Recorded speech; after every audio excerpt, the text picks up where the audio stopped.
সংস্কার কমিশনগুলোর প্রস্তাব নিয়ে ফেব্রুয়ারির মাঝামাঝি রাজনৈতিক দলের সাথে আনুষ্ঠানিক বৈঠক করবে সরকার, এমনটা জানালেন পরিবেশ উপদেষ্টা রিজওয়ানা হাসান। ঐক্যমতের ভিত্তিতে আইন প্রণয়ন ও অগ্রাধিকার ভিত্তিতে প্রস্তাব চূড়ান্ত হলেই নির্বাচনের রোডম্যাপ দেয়া সম্ভব বলে মনে করেন আইন উপদেষ্টা আসিফ নজরুল। ফরেন সার্ভিস একাডেমিতে সংস্থার কমিটির প্রতিবেদন নিয়ে ব্রিফিংয়ে এসব কথা বলেন তারা। জাহিদ রহমানের রিপোর্ট। চারটি সংস্কার কমিশনের প্রতিবেদন নিয়ে সংবাদ সম্মেলনে উপস্থিত হন অন্তর্বর্তী সরকারের 3 উপদেষ্টা ও প্রধান উপদেষ্টার প্রেস সচিব। জানানো হয়, সংস্কার প্রস্তাব যাচাই বাছাইয়ের জন্য কমিশনগুলোকে ফেব্রুয়ারির মাঝামাঝি পর্যন্ত সময় দেওয়া হয়েছে। প্রত্যাশা আছে, ইচ্ছা আছে, পুরো কাজটাই আমরা সম্পন্ন করে যেতে পারবো।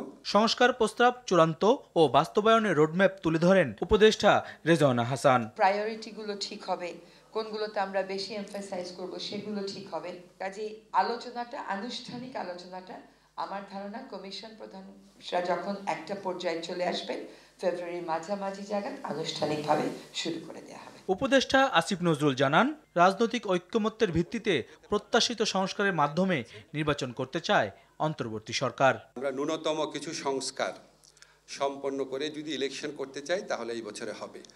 আর যদি আমরা আরও কিছু সংস্কার প্রত্যাশিত মাত্রায় করতে চাই তাহলে কয়েক মাস লাগতে পারে, সেটা হচ্ছে সামনের বছর জুনের মধ্যে।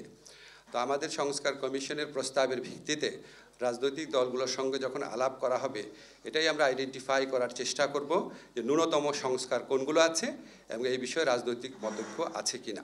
অভ্যুত্থান পরবর্তী বাংলাদেশের কাঠামোগত পরিবর্তনের জন আকাঙ্ক্ষা পূরণের আশা আসিফ মাহমুদের। অন্তর্বর্তীকালীন সরকারের যে সংস্কার কার্যক্রম, এই সংস্কার কার্যক্রমকে এই ফ্যাসিবাদী ব্যবস্থার চিরতরে বিলোপের একটা গুরুত্বপূর্ণ অংশ হিসেবে মনে করি। জুলাই আগস্টের হত্যার বিচারে সর্বোচ্চ গুরুত্ব দিচ্ছে সরকার। মার্চ মাস থেকে ট্রাইব্যুনালে শুরু হবে বলে সংবাদ সম্মেলনে জানানো হয়। অবশ্যই বাংলাদেশে যে নির্মম যে আপনার অমানবিক গণহত্যা সংগঠিত হয়েছে, অবশ্যই আমাদের সরকার এটার বিচার করবে। জাহিদ রহমান, RTV, ঢাকা।